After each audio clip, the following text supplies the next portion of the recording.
Hello friends, आपका फिर से स्वागत है आपके अपने एडुटेनमेंट चैनल में, जिसमें हम लर्निंग विद फन करते हैं। और आज जो मेरा टॉपिक है आप लोगों के लिए कि स्वस्थ भारत, फिट रहेगा इंडिया तभी तो हिट रहेगा इंडिया।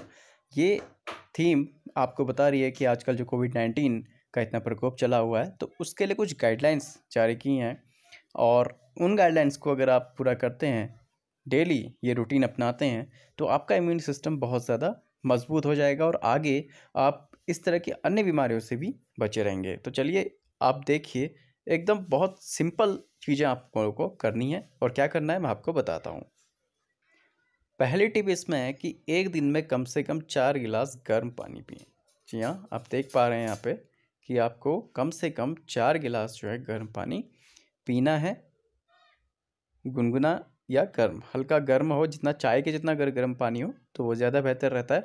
और चाय पीना अगर आप लोग छोड़ दें तो ये और बेहतर रहेगा आप लोगों के लिए। लेकिन अगर नहीं छोड़ पाएँ तो अगर गर्म पानी ज़रूर पीजिए कि उससे जितने भी टॉक्सिन्स आपके शरीर में बन रहे हैं चाय पीने से, वो निकल जाएंगे अगर आप इस तरह से गर्म पानी पीते हैं। दूसरी टिप आप लोगों के लिए, अपने दैनिक रूटीन में निम्नलिखित फूड आइटम्स को शामिल करें।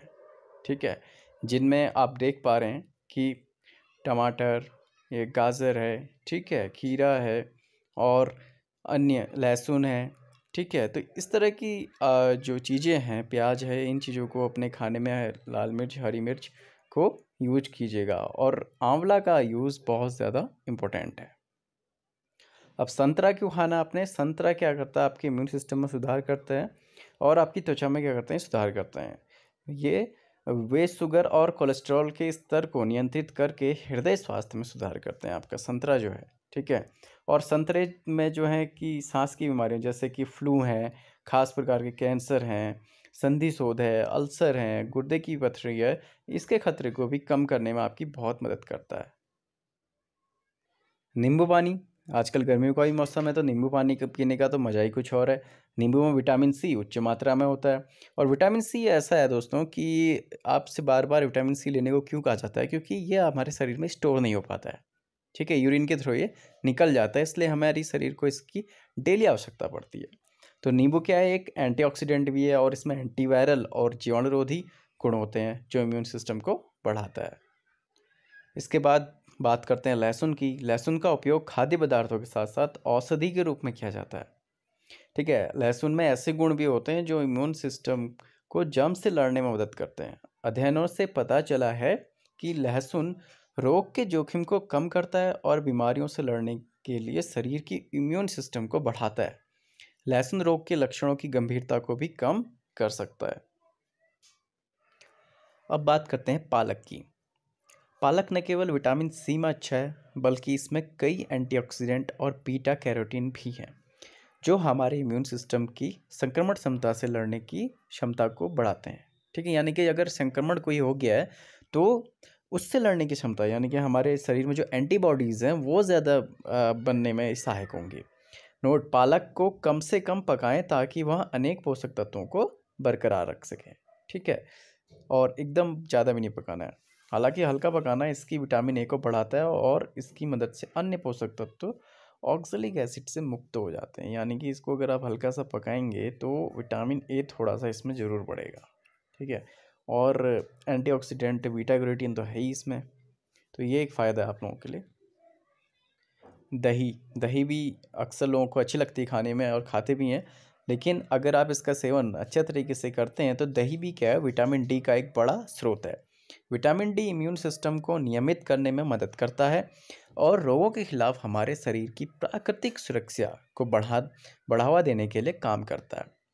दही प्रोबायोटिक्स का सबसे प्रसिद्ध आहार स्रोत है जो आपकी इम्यून सिस्टम को बढ़ाता है और इसमें प्रोटीन की अच्छी मात्रा होती है। बादाम की बात करें अगर ड्राई फ्रूट्स में, तो एक स्वस्थ नाश्ते के रूप में परिपूर्ण है और सलाद और दही इसमें जोड़ा जा सकता है।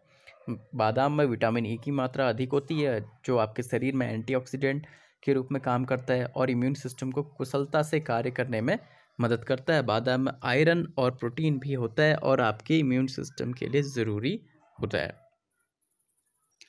हल्दी का दूध, अक्सर कभी आपको बुखार आ जाता है या कहीं चोट लगती है तो हल्दी का दूध दिया जाता है। तो इसमें क्या फ़ायदा होता है, हल्दी उन गुणों से भरी हुई है जो बेहतर इम्यून सिस्टम में योगदान करते हैं। आजकल कई कंपनियां दोस्तों इसमें एंटी कैंसर प्रॉपर्टी पाई जाती है, इसमें करकुमा लौंगा में, हल्दी में। तो इसके लिए काफ़ी अपना प्रचार प्रसार कर रहे हैं और यूज क्या कर रहे हैं, वो हल्दी। तो आप उसको नेचुरल अगर अपने घर में लगा सकते हैं या कहीं पे भी आपको नेचुरल चीज़ मिल रही है बिना केमिकल युक्त, तो उसको यूज कर रहे हैं तो वो बेनिफिट आपको देगा। हल्दी वाले दूध का सेवन आपको संक्रमण, सर्दी, फ्लू और कई अन्य स्वास्थ्य समस्याओं से बचाने में मदद करता है।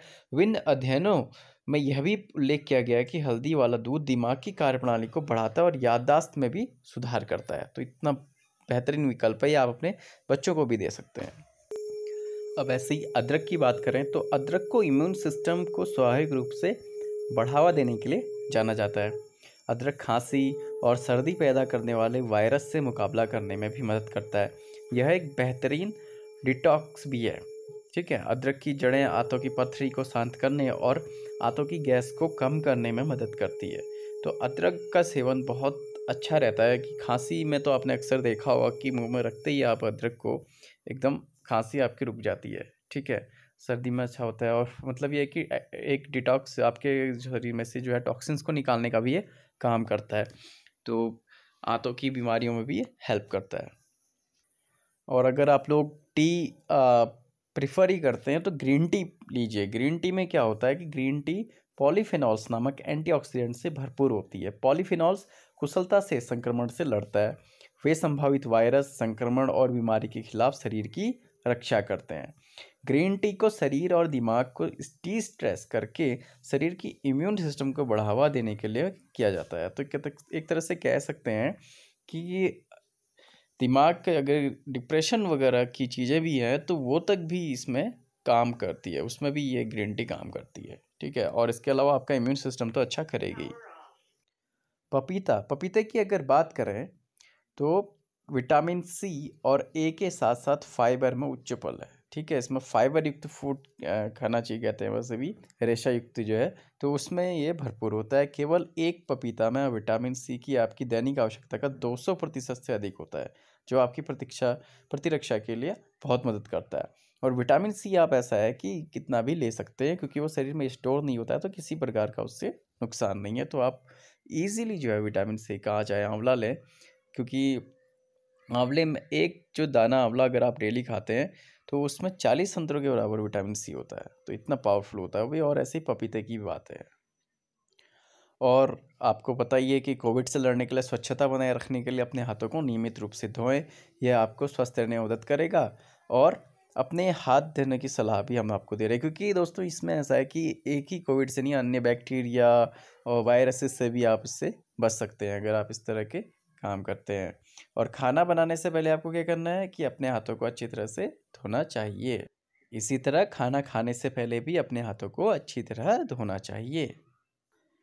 नाक साफ करने, छींकने या खांसने के बाद अपने हाथों को अच्छी तरह से धोना चाहिए।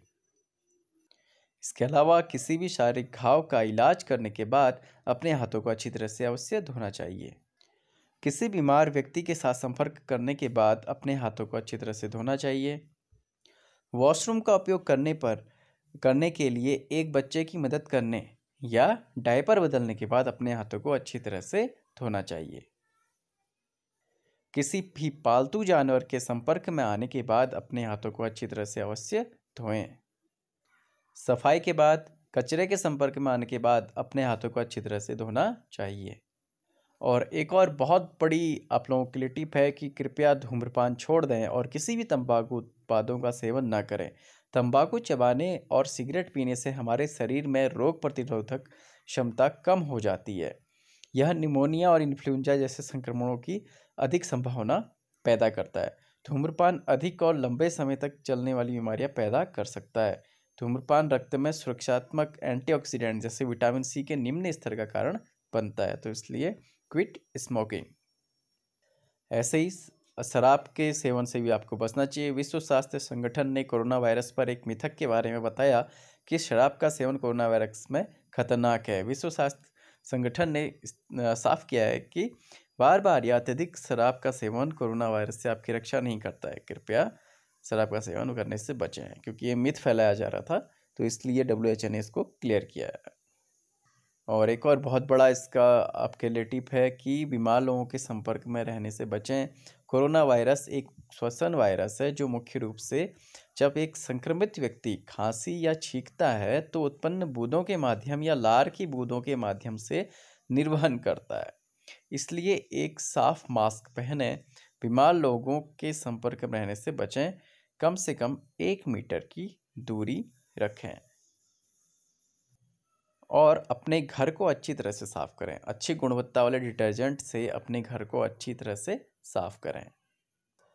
योग के माध्यम से अपना ध्यान रखें। योग प्रतिरक्षा प्रणाली को बढ़ाने में मदद करता है और फेफड़ों और श्वसन प्रणाली को भी कंडीशनिंग करता है।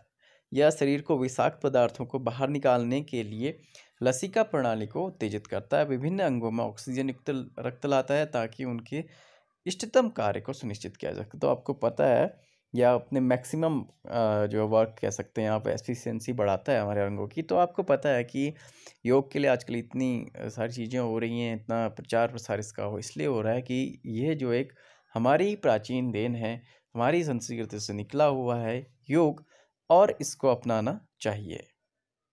इसके अलावा एक बात और आप लोगों के लिए, खुद को शारीरिक रूप से सक्रिय रखें, व्यायाम करें। शारीरिक गतिविधि फेफड़ों और वायु मार्ग से बैक्टीरिया को बाहर निकालने में मदद करती है।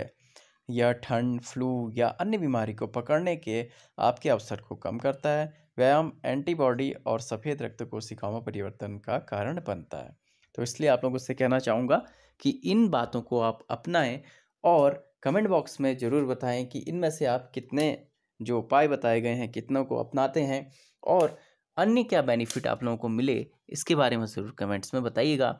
इसके अलावा कोई आपका क्वेश्चन हो, कुछ आप लोगों को पूछना हो, कोई जानकारी चाहिए हो इस बारे में, तो कम्प्लीटली मुझसे जानने के लिए आप लोग कमेंट कर सकते हैं। तो फ्रेंड्स, मिलते हैं आपसे ऐसी ही कोई सी जानकारी के साथ अपने एडुटेनमेंट चैनल में और किसी अच्छे एजुकेशनल वीडियो के साथ। Thank you very much. Bye bye and take care.